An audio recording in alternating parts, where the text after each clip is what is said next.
All right, guys, tell me a little bit about the backstory of H4D Training. So a quick background is, so me and Sam decided there's really not a receiver trainer in the area, and we know with our background from playing college and him professional level, that we should be able to give back to the community and be able to provide training sessions. So H4D actually stands for Hands for Days. So we do specialize in wide receiver training, but we can train other positions such as any skill position, running backs, DBs, etc. And on top of that, we like he said, there's not really much or too many guys to train the wide receiver position. So we want to come out and kind of share the knowledge that we have. Like, we both getting a lot of knowledge through college, and like you said, me playing professional level, and we kind of just want to give back, because us growing up, we didn't have that growing up. We were always on ourselves, touching each other. Let's go to the field. Let's get some work.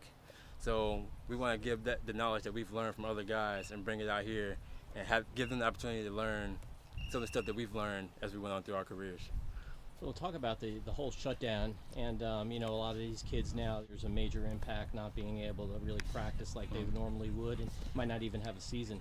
How do you think you guys would have handled this situation now if you were playing in high school? I think how we would handle it, since we had kind of like our self-motivation mindset, we would basically keep doing what we've been doing. Stay ready, stay training, just in case things do turn out in the positive. You have a season, and even if you don't have a season, you want to be ready for whenever they say the next play date is. So you want to always stay prepared, and just be ready at any moment you have.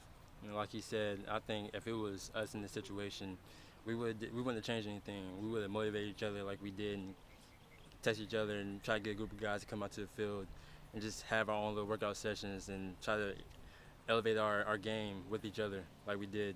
And a lot of these kids, they're doing a good job of doing that. We're out here pretty consistently, and we see a lot of kids come out here from all over the county that are constantly working and getting better. So it's definitely a positive thing for the county. Now, you're not that far separated from being in high school. I mean, you both had college careers, a professional career. Do you see the kids any differently now than 7-8 years ago? I mean, you mentioned the fact you see a lot of kids out here. Do you think you would have seen those kids? There's a lot more opportunity out here now, but the kids are taking advantage of it. Yeah. For me personally, I see a lot more kids out here than I did when we were in their shoes. There was only a select few of us that would come out here on a consistent basis. Now, you had guys that would come out every once in a while, but there was only maybe 10 of us that max. Came out on a consistent basis and worked. Nowadays, there's some days you'll see 20, 30 guys out here working out. Like, I think the other day I seen Culberson, they had almost half their team out here, and they were working out as a collective group to better themselves as a team. So it's definitely a lot different, and now you definitely see the self-motivation with the kids nowadays than you did back when we were in school. And to touch on that, there seems like it's a lot more trainers nowadays, and also with the new thing like 7-on-7 football, they've been able to come with those different groups and allow them to get training that way. So I feel like the difference between us and them is us. I feel like we were just more self-motivated, and it was kind of like, if you want to work, you're going to just go work. Where now it's if you have a trainer or a group to work with, that's basically who they end up going with. So that's kind of the main difference I see out of it. Can you imagine you two playing 7-on-7 organized? Yeah. Yeah, 7-on-7 really wasn't even. I mean, we'd have like school 7-on-7s, but not organized. No organized leagues outside of school. Well, let's just talk about school one thing. You guys have a lot of things in common. Both great wide receivers, two of the best I've ever covered in this county. But you also suffered the same fate.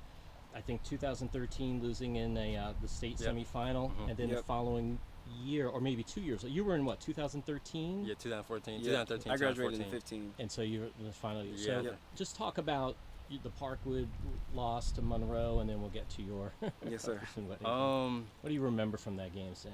And actually, in not even just talk about the negative of that, but you were benefit of a great run your senior year where you suffered through some tough years at the program, but you guys turned it around and had a great postseason playoff run. So just talk about all that. Yeah, we definitely struggled my first 3 years. I think winning maybe two or three games my freshman through junior year.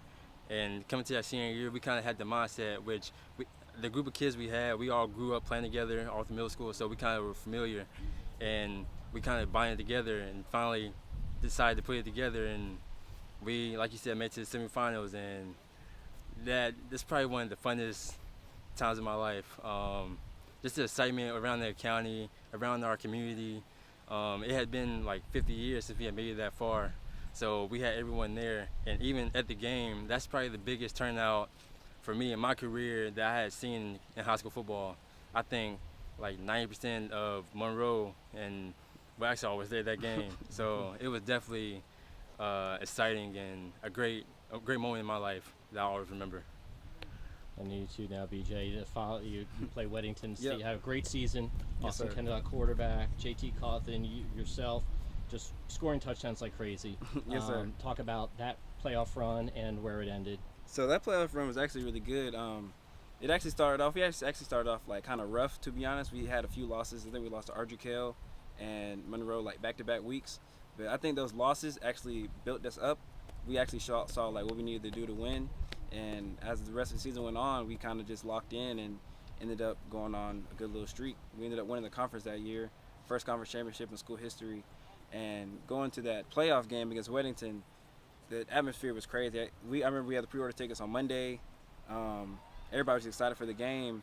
So the energy was great. I know my senior year is going to be my last time on that field just ever anyway. So I was like, got to put everything I have on the field. It didn't turn out the way we wanted. We ended up losing. But good takeaways, though. I was fine with it. I mean, I hate losing, but I was fine with myself that I put everything I had into that game. I put all the effort I had, and the outcome we didn't get what we wanted, but I could say I did everything I could to put ourselves in a winning position. So that was the main thing out of that game. That's the best / worst feeling ever. Yeah. Getting to that point, but knowing it's probably going to be, it could be the last time you play. You did everything you could, but it's nothing else you can do. Yep. And one last one, then. This is just for all the wide receivers out there now, whether they're in elementary school, middle school, or high school. What's the key words of advice that you give these kids aspiring to get to where you guys are playing at the next level and then even beyond? What I would say is always stay working. A lot of people, they try to, if you putting a workout off for tomorrow or another day, just know it's somebody else somewhere in the world working out when you're over there sleeping. So if you take any time off, just know somebody else working, trying to get to the same place you're trying to get to. And also at receiver, you stay consistent. Be consistent at anything. Be consistent at route running, consistent at catching the ball, consistent at getting off a press release. Just be consistent at something, master it, and then just become a better receiver overall. Yeah, I'm going to go back to what he said. He basically tapped into all the main points. Work ethic is one. You got to be willing to work and put in the work. If not, you can be a great athlete and not have a work ethic, and your athletic ability can only take you but so far. You got to have a work ethic on top of that. And then going back to the consistency portion of it, as far as an athlete, be consistently, again, with your work ethic. And then on top of that, as far as skills, knowing your playbook, being consistent with running your routes and knowing the offense. And then on top of that, catching the ball. Catching the ball is probably one of the most important things being a receiver. If you're consistently catching the ball, you're going to play. No, I don't know any coaches that don't like kids that can't catch the ball. So if you can catch the ball and run the right plays and be in the right place at the right time, then you're going to be great. So work ethic and consistency are my top two, and it's top two things. Yep.